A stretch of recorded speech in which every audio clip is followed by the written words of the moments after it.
Hello friends, कैसे हैं आप सब। उम्मीद करती हूँ और प्रे करती हूँ कि आप सब बहुत अच्छे से होंगे, बहुत खुश होंगे। तो आज इस वीडियो में हम करने जा रहे हैं क्लास 6 से चैप्टर 3 सोनकंठी गौरैया। बच्चों, इस पाठ को पढ़ते हुए आप समझेंगे कि सामान्य लोगों के जीवन में घटने वाली सामान्य घटनाओं में से कोई भी एक घटना कैसे विशेष बन जाती है। ये लेख शुरू तो शिकार से होता है और प्राणी मात्र के लिए दया पर समाप्त होता है। एक निशानेबाज बालक की ज़िंदगी की दिशा एकदम ही कैसे बदल जाती है, आइए जानें। मामा बड़े शिकारी थे। मामा ने भांजे के लिए भी एक गन खरीद दी थी। गन का रुतबा ही अलग था। तब ज़्यादातर बच्चे पत्थर फेंककर ही निशाना साधते थे। कई बच्चे गुलेल से निशानची बनने की कोशिश करते थे, लेकिन भांजे के पास तो 8-9 साल की उम्र में ही गन आ गई। ये सचमुच की गन न थी, गन जैसी लगती थी। अंदर से बहुत ही छोटा सा छर्रा निकलता था। इसका प्रयोग पशु पक्षियों को उड़ाने भगाने के लिए किया जाता था। गन से 16 आना सटीक निशाना लगता था। कुछ ही दिनों में गन में खूब यारी भी हो गई। जब आसपास निशानेबाजी के मुकाबले होते तब उनमें भाग लेने का मज़ा ही अलहदा होता। अलहदा मतलब अलग मज़ा होता। तब तय लग रहा था कि भांजा आगे चलकर मामा से भी माहिर निशानेबाज बनेगा। निशाना इतना पक्का लगाता था कि लोग दांतों तले उंगली दबा लेते। मतलब लोग हैरान हो जाते कि इतनी कम उम्र में इतना अच्छा निशाना कैसे लगा ले रहा है। तब के बॉम्बे, अब मुंबई जिसे कहते हैं, में पेड़ पौधे खूब थे, तो पक्षियों के घोंसले बसेरे भी बेशुमार थे। जब भी कोई पक्षी निशाने पर दिखता तो भांजे साहब दौड़कर गन निकाल लाते और धाए की आवाज़ के साथ पक्षी पर साधते, मतलब पक्षियों को निशाना बनाते। देखने वाले तालियां बजाते थे। ये एहसास किसी में नहीं था कि पक्षियों को प्यार चाहिए। जब बड़े बड़े रसूखदार, मतलब बड़े लोग, शिकारी होने में शान समझते थे, तब भला बच्चों को चिड़ीमारी से कैसे दूर रखा जा सकता था। उस दिन सुबह पास ही मुंडेर पर एक गौरैया आ बैठी थी। भांजे को लगा कि शिकार खुद चलकर आ गया है। फिर क्या था, घर के अंदर से दौड़कर गन ले आए, निशाना साधा और चिड़िया नीचे। अब अपने शिकार को करीब से देखने का चस्का, नशा भी अलग हुआ करता था। बड़े लोग तो तब मिलकर बाघ का शिकार किया करते थे और उस पर लगभग चढ़कर मूंछों पर ताव देते फोटो खिंचवाते थे। ऐसे फोटो शिकारियों के घरों की दीवारों पर शेखी बघारते टंगे होते थे। बहरहाल भांजे ने शिकार को करीब से देखा तो कोई और चिड़िया थी। गले पर सुनहरा रंग था। सवाल खड़ा हो गया कि गौरैया नहीं है तो क्या है। माथा खुजाती चिड़िया को उलट पलट कर दूसरे बच्चों ने भी देखा, लेकिन सुनहरा रंग सवाल था। आखिर इस शिकार को क्या नाम दिया जाए। चिड़िया को मामा के सामने पेश किया गया तो मामा भी बड़े पेशोपेश में पड़ गए, मतलब कन्फ्यूज़न में पड़ गए कि आखिर क्या बात है, दुविधा में पड़ गए। गौरैया नहीं है, कुछ और है। भांजे को क्या बताया जाए।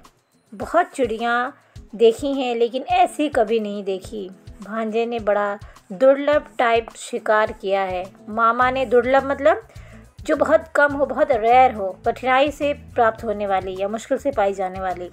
मामा ने महज शाबाशी देकर टालने की कोशिश की, लेकिन भांजा टस से मस नहीं हुआ। मामा जी बताओ तो सही, ये कौन सी चिड़िया है। भांजे की बेचैनी देखकर मामा भी चिंतित हुए और तय किया कि चलो बॉम्बे नेचुरल हिस्ट्री सोसाइटी चलते हैं। वहाँ अंग्रेज़ साहब WC मिलॉर्ड के पास ज़रूर जवाब होगा। मिलॉर्ड साहब ने भी चिड़िया को देखा, गले के पास सुनहरा रंग भी देखा और बता दिया कि ये गौरैया ही है, सोनकंठी गौरैया। ये विशेष प्रजाति है जो संख्या में बहुत कम रह गई है। 10 वर्षीय भांजे ने सवालों की छड़ी लगा दी। चिड़ियों के बारे में बहुत कुछ जानने वाले अधेड़ अंग्रेज़ विद्वान सामने थे। एक कौतूहल तो यही था कि चिड़ियों के बारे में जो लोग इतना कुछ जानते हैं, चिड़ियों के संरक्षण के बारे में सचेत हैं, लेकिन मैं तो सिर्फ चिड़ी मार हूँ। आज तो केवल शिकार करता रहा, कभी सोचा ही नहीं किसे मारना है और किसे नहीं। एक और विद्वानों ने कितना गहरा अध्ययन किया है, पक्षी विज्ञान ने कितना तरक्की कर ली है, तो दूसरी ओर शिकारी ज़्यादा से ज़्यादा चिड़ियों को निशाना बनाने में दिन रात लगे हैं।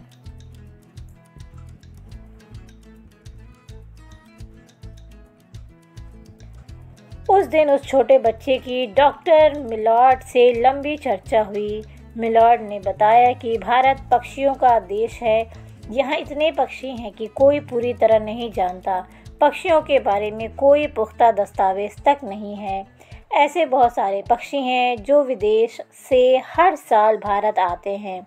उसी दिन उस भांजे ने ठान लिया कि वह पक्षियों के बारे में ज़्यादा से ज़्यादा जानने की कोशिश करेगा।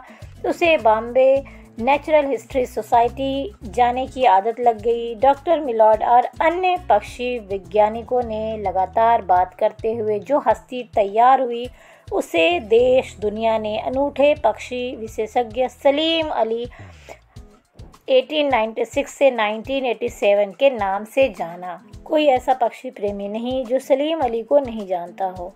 वो पक्षियों के पीछे पीछे घूमते टहलते न जाने कितने जंगलों उद्यानों की खाक छानते बड़े हुए और उन्होंने अनेक पुस्तकों की रचना की।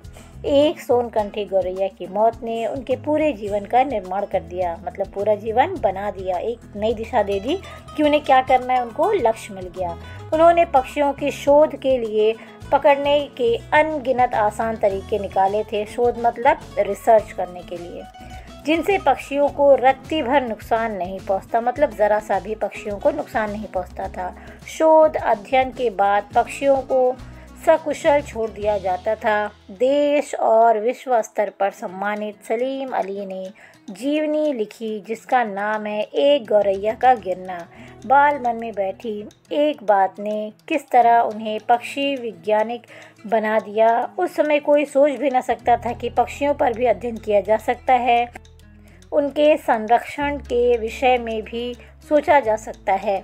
सलीम अली के जुनून की वजह से ही देश भर में पक्षी अस्पताल खुले। तो ये रहे हमारे सलीम अली की कहानी सोनकंठी गौरैया। इस वीडियो में इतना ही। इस चैप्टर से प्रश्न उत्तर, शब्द अर्थ और अभ्यास कार्य के लिए मिलेंगे अगले वीडियो में। तब तक के लिए आप पढ़ते रहिए, आगे बढ़ते रहिए। अलविदा।